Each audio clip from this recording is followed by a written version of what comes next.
Hello everyone, welcome back to another video. আমি আবারও একটা নতুন রান্না নিয়ে চলে এসেছি। ভোগের খিচুড়ি বানাতে আমাদের প্রথমেই লাগছে আতপ চাল বা গোবিন্দভোগ চাল। এই কাপের 2.5 কাপ আমি গোবিন্দভোগ চাল ভালো করে ধুয়ে রেখেছি। তারপরে আমাদের লাগছে মুগ ডাল। এই কাপের 1.5 কাপ মুগ ডাল আমি শুকনো খোলায় ভেজে রেখেছি, ভালো করে ধুয়ে পরিষ্কার করে শুকিয়ে তারপর এটাকে শুকনো খোলায় আমি ভেজে রেখেছি। সবজির মধ্যে আমাদের লাগছে গাজর, ছোট সাইজের একটা গাজর, ছোট সাইজের একটা ক্যাপসিকাম আর বিনস। এটা 5 থেকে 6টা বিনস আমি এরকম করে লম্বা লম্বা কেটে নিয়েছি। আলু, ফুলকপি, মটরশুঁটি আমি এখানে দিইনি, এগুলো আপনারা ডেফিনেটলি অ্যাড করতে পারেন, এটা টেস্টটা আরও ভালো হবে। ফোড়নের জন্য আমার লাগছে জিরে, রাঁধুনি, তেজপাতা। আর বাটার মশলার মধ্যে আমাদের লাগছে বড় চামচের 1 চামচ আদা আর রাঁধুনি বাটা, কাঁচা লঙ্কা যেগুলোকে আমি চিড়ে নিয়ে দেব, আর একটা টমেটো। তো এবার আমরা প্রসেসটা দেখে নিই কিভাবে বানানো হচ্ছে। খিচুড়িতে আমি ডেকচিতেই বানাবো, তাই জন্য আমি আর প্রেসার কুকার ইউজ করিনি, আমি একেবারে ডেকচিতেই বানিয়ে নিচ্ছি। তো এখানে আমি বড় চামচের 3 চামচ সর্ষের তেল দিয়ে দিয়েছি। এবার তেল গরম হলে ফোড়নগুলো দিয়ে দেবো একে একে।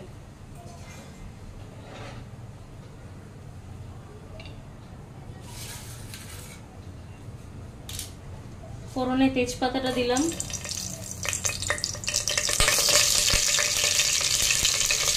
সাথে জিরে আর রাঁধুনিটাও দিয়ে দিচ্ছি।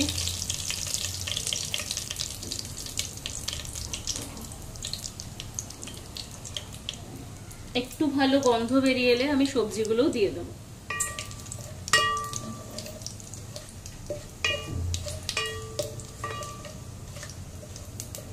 এবার আমি সবজিগুলো একে একে দিয়ে দিচ্ছি।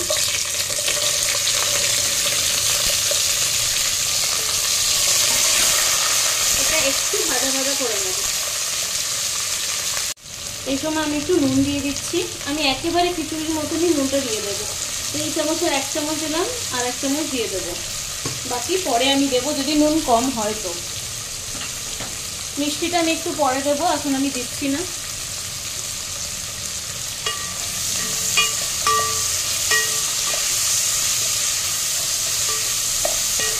এগুলোকে খুব বেশি ভাজার দরকার নেই, কেন কি ডাল আর চাল দুটোর সাথে এটা আবার সেদ্ধ হবে। আর একটু পরেই আমি রাঁধুনি আর আদা বাটাটা দিয়ে দেবো, সাথে টমেটোটাও আমি দিয়ে দেবো।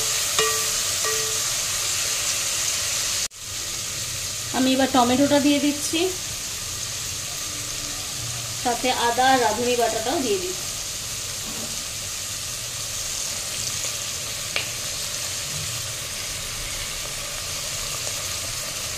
এবার এটা ভালো করে কষিয়ে নেব।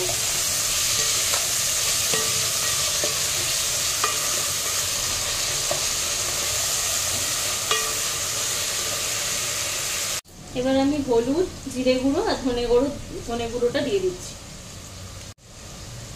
আমি হলুদ, জিরে গুঁড়ো আর ধনে গুঁড়োটা এবার দিয়ে দেবো।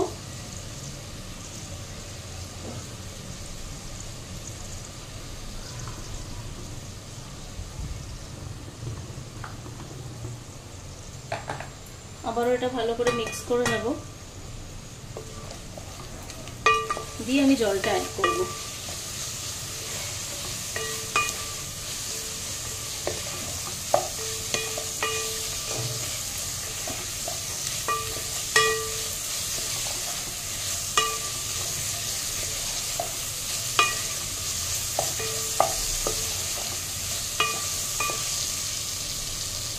এবার আমি এটাতে জল দেব। আমার চাল আর ডালের যা পরিমাণ আছে তার ডবল হবে জল।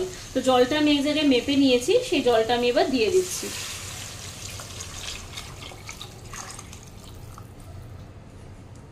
ডালটা আমি আর সবজির সাথে ভাজিনি, যেহেতু আমার ডালটা শুকনো খোলায় ভেজে রাখাই ছিল, তাই আমি জলটা একটু ফুটে গেলে প্রথমে ডালটা দিয়ে দেব। জলটা আমার অনেকটা ফুটে এসেছে, এবার আমি প্রথমে ডালটা দিয়ে দেব।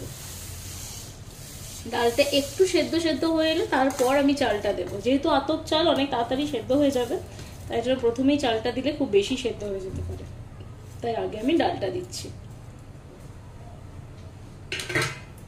ডালটা দিয়ে গ্যাসের ফ্লেমটা লো করে আমি এটা ভালোভাবে একটু সেদ্ধ হতে দেব।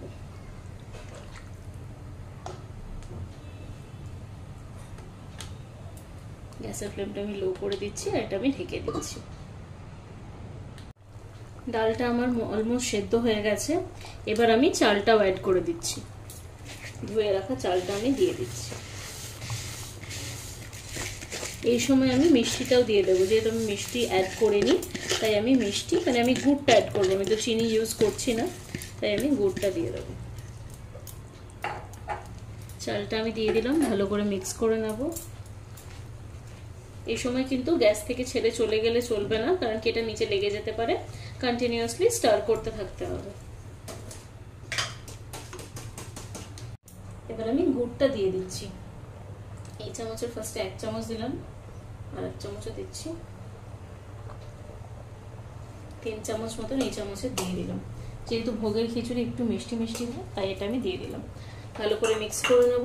এবার আপনারা দেখে বুঝে যাবেন যতক্ষণে চালটা সেদ্ধ হচ্ছে, গোবিন্দভোগ চাল সেদ্ধ হতে বেশিক্ষণ লাগে না, তাই সেদ্ধ হলেই আমি ওপর থেকে জাস্ট ঘি দিয়ে নামিয়ে নেব। এই সময় আপনার নুনটাও একটু টেস্ট করে দেখে নেবেন। তো এইভাবে কন্টিনিউয়াসলি নাড়াতে থাকবেন যাতে তলায় লেগে না যায়। যদি আর জল দরকার পড়ে সেক্ষেত্রে গরম জল অ্যাড করবেন, ঠান্ডা জল দেবেন না, তাতে টেস্টটা নষ্ট হয়ে যাবে। খিচুড়ি আমার একদম রেডি। আমি এবার শুধু একটু ঘি অ্যাড করব। দেখুন একদম হয়ে গেছে, আমি একবার খুন্তি দিয়ে তুলে আপনাদের দেখিয়ে দিচ্ছি। চালটা ডালটা দুটোই সেদ্ধ হয়ে গেছে। তো জল আমি আর অ্যাড করতে আমার হয়নি, যতটা জল ছিল সেটাতেই হয়ে গেছে। আপনাদের যদি মনে হয় এবার এই কনসিস্টেন্সিটা নিজেদের প্রেফারেন্সের ওপর, যদি আপনারা একটু শুকনো শুকনো পছন্দ করেন তাহলে জলটা কম দেবেন, যদি আপনারা একটু পাতলা পছন্দ করেন তাহলে আর একটু জল লাগলে অ্যাড করতে পারেন। তো এটাই একটু রেখে দিলে না কিছুক্ষণ পর একদম শুকনো শুকনোই হয়ে যাবে। তো চালটা ডালটা দুটোই সেদ্ধ হয়ে গেছে, একদম হয়ে গেছে। এবার আমি জাস্ট ঘিটা দিয়ে দেবো। এবার আমি ঘি অ্যাড করে দিচ্ছি,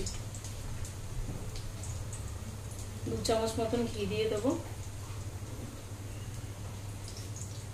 আর এই সময় কাঁচা লঙ্কাগুলো ভেঙে ভেঙে দিয়ে দেবো, তাতে ঘি আর কাঁচা লঙ্কা দুটোরই গন্ধটা একদম থাকবে। 4টে কাঁচা লঙ্কা আমি জাস্ট ফাটিয়ে দিয়ে দিচ্ছি। আর এটা এবার একটু ঢেকে দেবো, আর কিছু করতে হবে না। মিক্স করে নিলাম।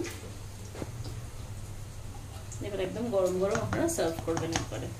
এটা আমি ঢেকে দিচ্ছি, তাহলে ভোগের খিচুড়ি আমার রেডি। তো অবশ্যই আমাকে কমেন্ট করে জানাবেন রান্নাটা আপনাদের কেমন লাগলো। আর আমার চ্যানেলটাকে লাইক করবেন, শেয়ার করবেন, সাবস্ক্রাইব করবেন, আর নিজের ফ্রেন্ডস আর রিলেটিভসের মধ্যে অনেক বেশি করে শেয়ার করে দেবেন। সবাই খুব ভালো থাকবেন, সুস্থ থাকবেন। Bye bye.